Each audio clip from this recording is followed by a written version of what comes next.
reviews. You're listening to the Friday Frothy. What a fantastic show.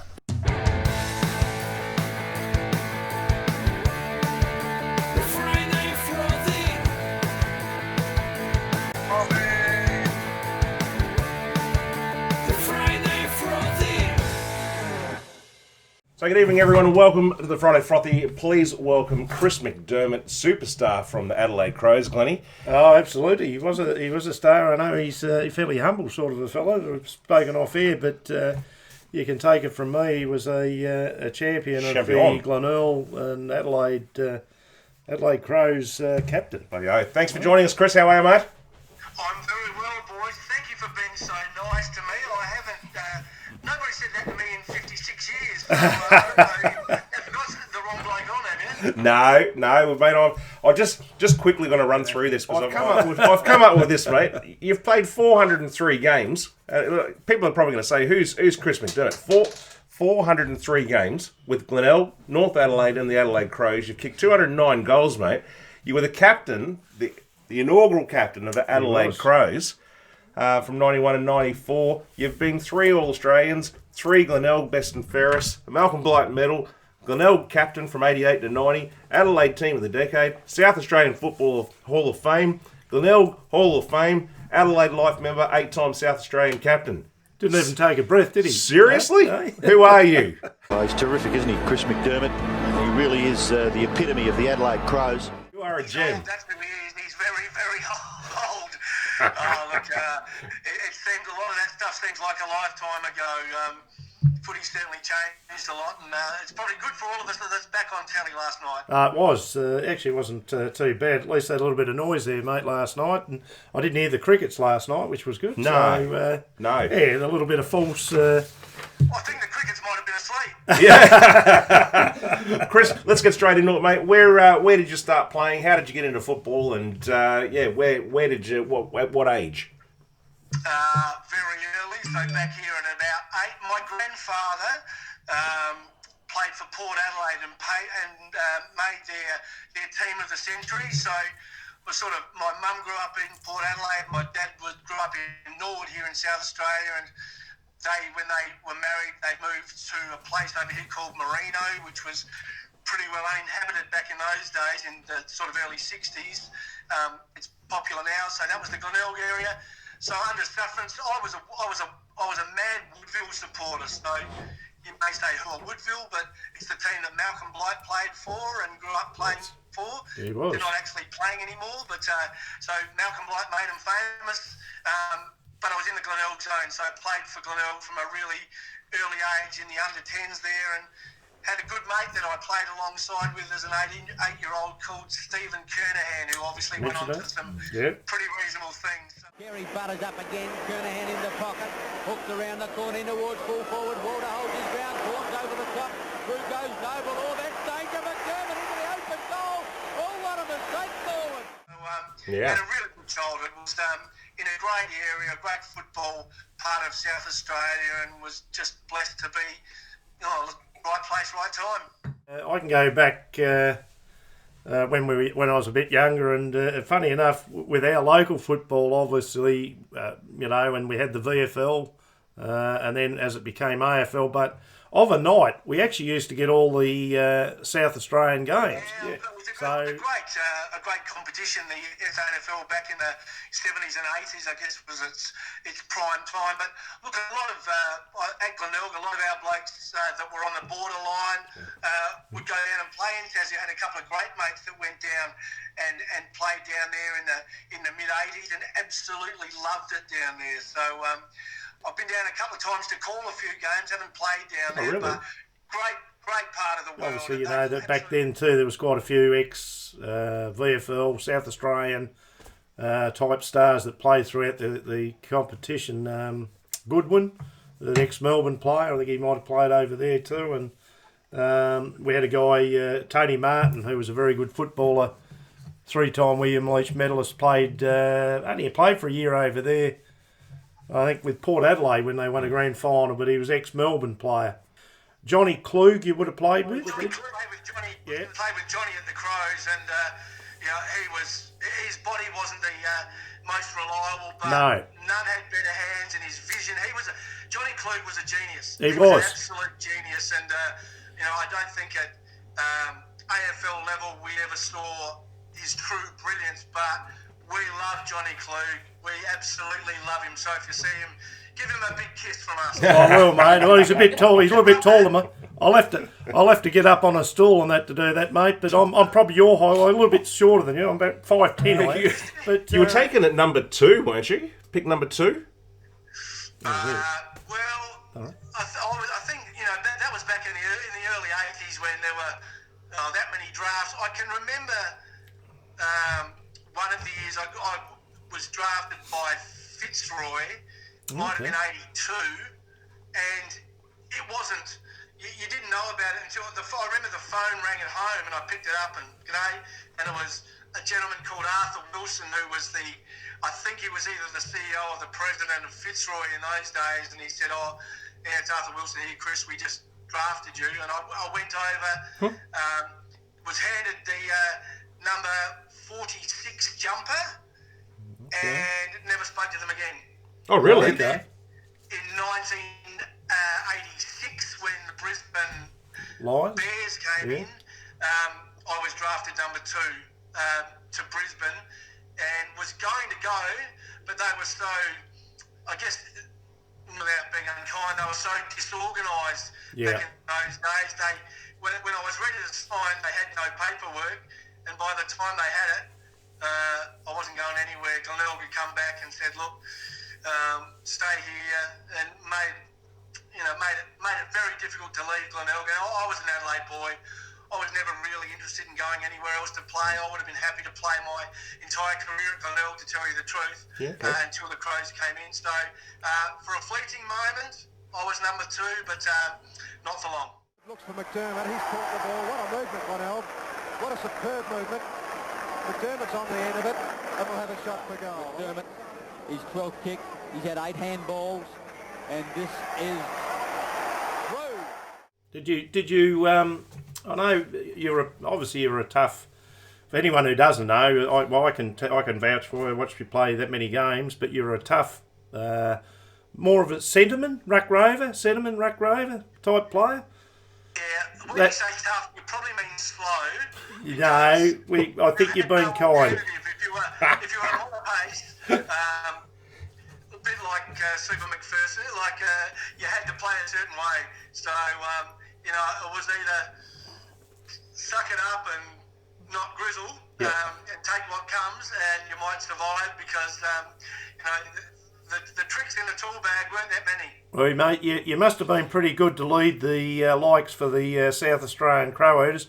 You've beat Victoria, which is a great achievement, but to have to be leading the calibre of players like Johnny Platten and as you said, Tony McGuinness and Tony Modra and Sticks Kernahan and all these guys, and for you to be out front of them, I reckon that speaks volumes, mate. So and look, as you said, it was strong. That South Australian side, as I always say to the that South Australian team was blessed, and we were all born in 1963. So great year, mate. Bradley, Kernahan, myself, we're all 1963 boys. So we played state under 16s together. We played Till Cup together. Yep. And so we sort of all came through at the same time, and it got to a stage where Platts went, Braddles went, Kerners went, even Peter Motley in that stage went. So a lot of them went to different areas, but we'd come back, play state footy together, and we just adored playing state footy, putting on the South Australian jumper and doing our thing, and we had some great success. But a lot of it was due to, I think, playing so much footy together in the Till Cup and under 16 state teams, being coached by a bloke called Alan Stewart, who might ring a bell or two, but was very strong in recruiting over here for Port Adelaide and the Crows. He coached Central Districts as well over here. He's a big name in footy in South Australia, and had a lot to do with a lot of success of those blokes I mentioned. But great era. Blessed to play in just a fantastic era, and they pushed me out in front and let me toss the coin, and then they did the rest. Wow, mate! Just talking about Port Adelaide and Adelaide what's the rivalry? Has it been the rivalry since the beginning? What's it as like? that. Brutal. It is. Brutal, is it? Yeah, we know it's brutal, but yeah, why is that?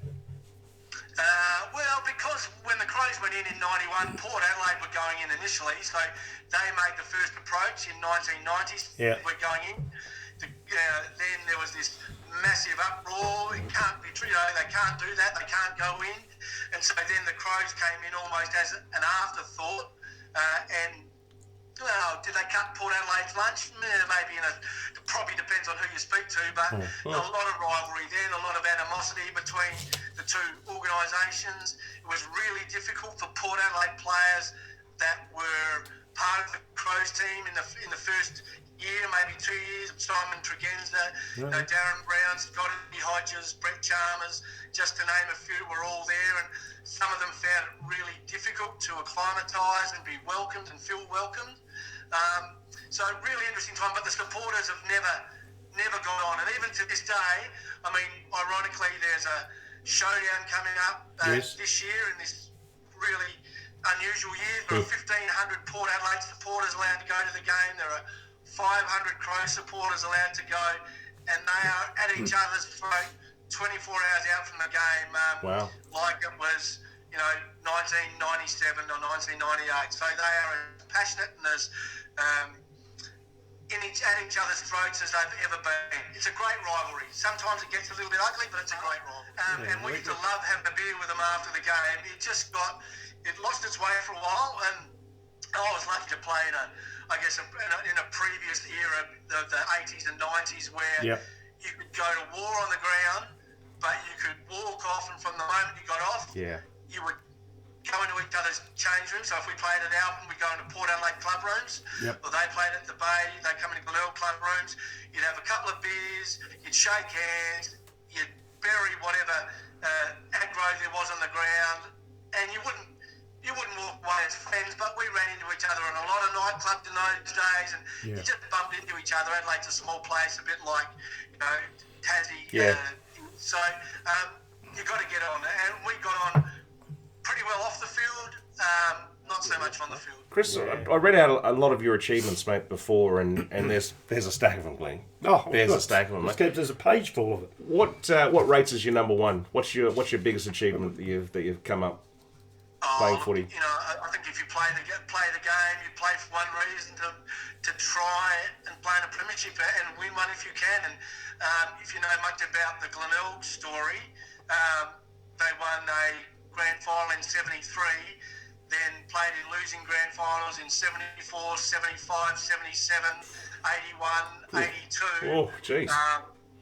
We won in 85 and 86, then lost in 87, 88 and 90. So you can do the math. There is a lot of losing grand finals at that footy club. So to play in one in 1985 with, Gurnahan, McGuinness, Peter Carey, Graham Corns as coach, who had just come back to the footy club that year, was really special. So it stands head and shoulders above everything else. To play for your club, to play in a grand final, you can put your flag in the ground after that and put your feet up and have a cascade and be pretty happy with what you've done. Hope this is not controversial, mate. You don't have to answer this if you don't want to.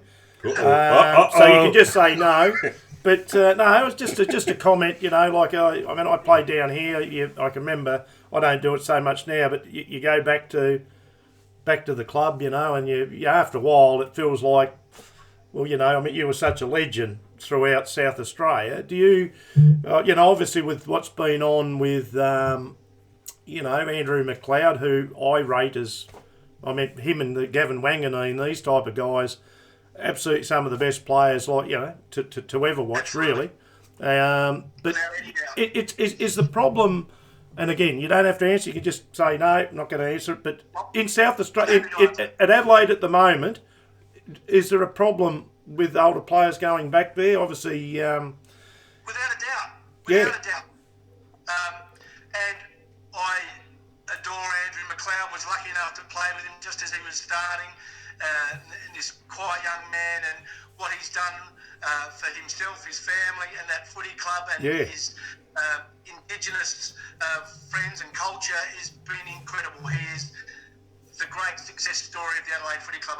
They won 2 premierships. and he's won 2 Norm Smith medals. I mean, could you say any more about this bloke? And No. I think when somebody like Andrew, who doesn't speak a lot in public, is not often quoted, when he speaks, I think you owe it to listen. I think the football club owes it to him to listen.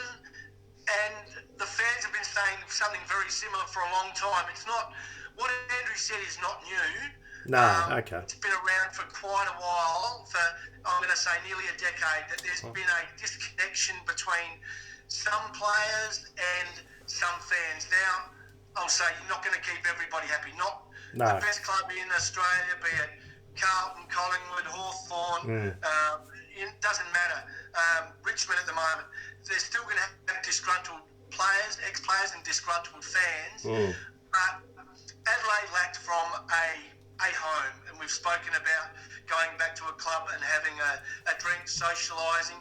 They don't have that anymore. The move to Adelaide Oval has been great, but it's robbed them of their spiritual home. Yeah, and which is out the lakes. That's what Andrew was alluding to. Okay, gotcha. That he feels uncomfortable walking back into his footy club. So that's a problem, and a problem that needs to be fixed, because I reckon Damien Hardwick's fixed it at Richmond, and it does play a small role, but winning premierships is about getting all the pieces of the puzzle in place. It does play a small role in the success of a footy team. So I'd be listening if I was Andrew Fagan. I'd be listening if I was Rob Chapman, if I was Mark Rasciuto, Mark Bickley, Rod Jamison, Nigel Smart, the people that have come out against Andrew. They owe it to him and their supporters to listen. It's important for kids to have something when they go to a football club and they look at the walls when they go in there. I've always thought that is the biggest thing that'll give a kid I suppose, an incentive to say that I want to play like, if you're a centreman, I wanted to be hard-nosed, play like Chris McDermott, or I'm flashy and I've got good skills. I'd love to be an Andrew McLeod, but if there's no contact anymore, and I know it's not going to be, once you get out of the game, you're out of the game, but I just think the reunion part, and occasionally, for players to go back to a club, they should always feel welcome. And I don't care if you're from Tassie or wherever you're from. It is what makes our game so great. It is something that we should adore. I mean, I can tell you, nearly every player that played for Woodville in 1969, I was in their change rooms. I've been to their past players' reunions over the last couple of years, only because I was a supporter, and so, Blighty's there, and, the Ralphie Sewer and Billy Ruth, and blokes who played for Woodville that I can still name, adore and love, and Lindsay Heather. I'm not mates with them, but I can walk past them in the street, nod and shake their hand, and it was those blokes, watching them play, that made me play, why I wanted to play. When I was at Glenelg, there's blokes from the 60s and 70s that had played before us, were a massive part of the club, and I felt obliged to play as hard as I could every day, knowing that they were there watching, and they had set the platform that I was lucky enough to be part of, and I owed it to them. You owe it to them, and it's a great part of the culture. It's a great part of playing footy, and to not have that is a massive void for all of us Adelaide past players, be it Andrew, be it Johnny Clue, be it Romano Negri, be it Tony McGuinness, myself, be it Tony Mott, to be able to go back and be part of that and experience it. It's what makes clubs great. I remember going into Carlton, when Kernis took me into Carlton, and seeing all the old boys there and being lucky enough to meet them. It is such a great part of the game, and not to not have it and to dismiss it is a huge mistake. Is the game? What do you think about the game now? From when you played, terrible. I love the game, but we are so it's good behind centre because there's only one team there and everyone else is flooded forward. So they move the ball with speed back there. You get to the centre of the ground and you're just kicking to a mass of the opposition. They've got to somehow get the coaches together and say, boys, stop this, because they are ruining the game, not just now, but for the long term. And people are going to the enjoyment part of it's really important, and scoring is a big part of that. And 5-goal games ain't going to cut the mustard for too long. And pandemic, no pandemic, short season, short games, it doesn't matter. You don't score, people will stop watching. And the game has got a real problem at the moment. And hopefully they're all smart enough to know they need to fix it. Yeah, for sure. In one direction, it's not good. Do you get out and watch any of the games live, Chris, or you just watch them on TV when they're on? Take my son occasionally, so he's 14 now. Yep. So he and I go. I must admit, last year was the first time in my life, 56 years, that I didn't go to a game live. But I go to local footy, so I'll go to the SNFL, watch some of the local footy, watch Glenelg play. My brother's lad is playing in the reserves at Glenelg, so I've gone to watch him a few times. So I like to go there and sit on the outer with a couple of the old Glenelg boys and have a can of West End and watch the game. But I must admit, I missed the Crows last year and haven't been inclined to turn it on this year for the week time we've seen it. Yeah, no, I agree with it, yeah. My word. Mate, I just wanted to... I'll be basketball, or I'll watch some cricket, or I'll watch anything, but the footy just frustrates me. Yeah, no, I agree. Look, most of the players that we have spoken to have all said the same thing. Yeah, they have. They've all been... Ex-players and they have. just out of play. Yeah, they have. That's right. Mate, we asked pretty much every football player that comes onto the show your toughest opponent that you've played on. Who would you rate as your toughest opponent? I played on a bloke called Paul Kelly who played at Sydney Swans. Yeah. And I don't know whether I just loved the way he played, but I just thought he was magnificent. Brutal, never took his eyes off the footy, super courageous, played the same way from the first bounce to the last siren. I just loved everything he stood for. And I guess in SA before I went, you blokes would have certainly heard about Gary McIntosh and what he did as a player over here and what he did at state level. Sensational. None better than him either. Funny you should say that, because last week we had Lenny Hayes on from St Kilda and GWS, and we asked him who his favourite player was. Guess who he was? Paul Kelly. Paul Kelly. Really? Yeah, it was Paul Kelly. He admired him. He said straight out, didn't he? He said same thing. He said, that's out of all the players. That was it. Well, look at the way Lenny played, and maybe didn't have the pace that Kelly had, but he had everything else. Yeah. And some leadership that was incredible. Well, quickly wind this up. I just wanted to ask you, we've been put in touch with you through a lovely lady we interviewed a couple of weeks ago, Natalie Arnold. Now, Natalie is the ambassador or the creator of Fly Into July, which we're getting behind here on the Frothy. We're getting behind that. And mate, we realised that you are actually involved with a charity called Little Heroes, which is also involved with Fly Into July. So, can you tell us quickly just a little bit about Little Heroes? I will. So Tony McGuinness and I started the organisation back in 1996. So we've just had our 24th birthday on the 30th of May. Wow. So it was called McDermott Foundation for nearly 15 years, and then Tony decided to move on, so we changed the name to Little Heroes. So we've raised just under 40 million in our 24 years.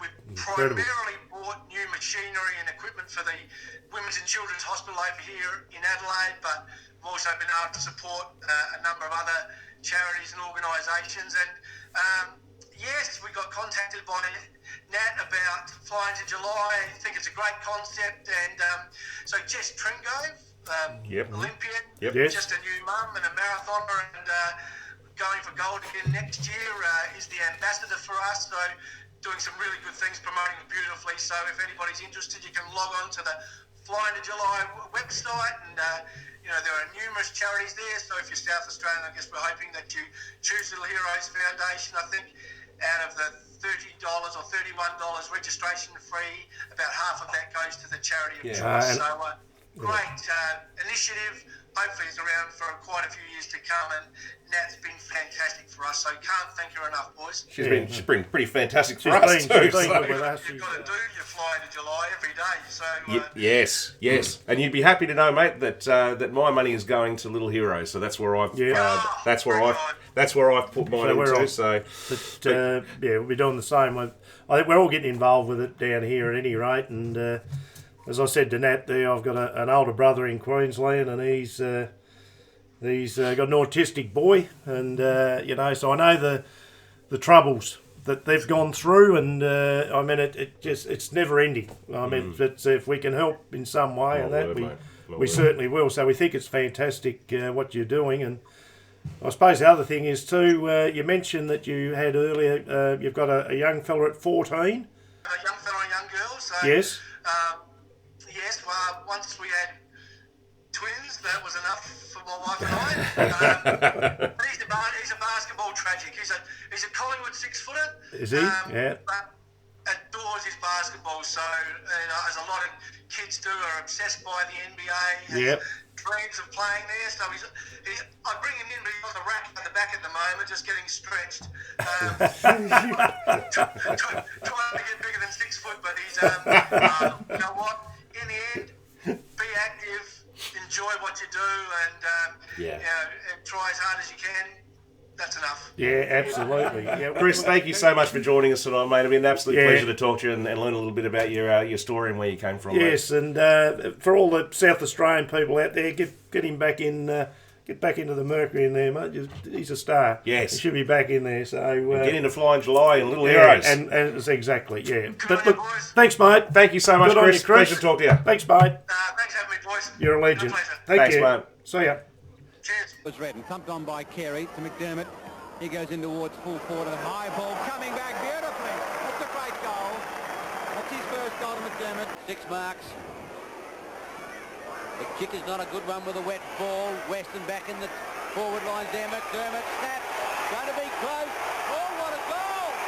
That's his fourth. Brilliantly done. Guys, off my reviews. You're listening to the Friday Frothy. What a fantastic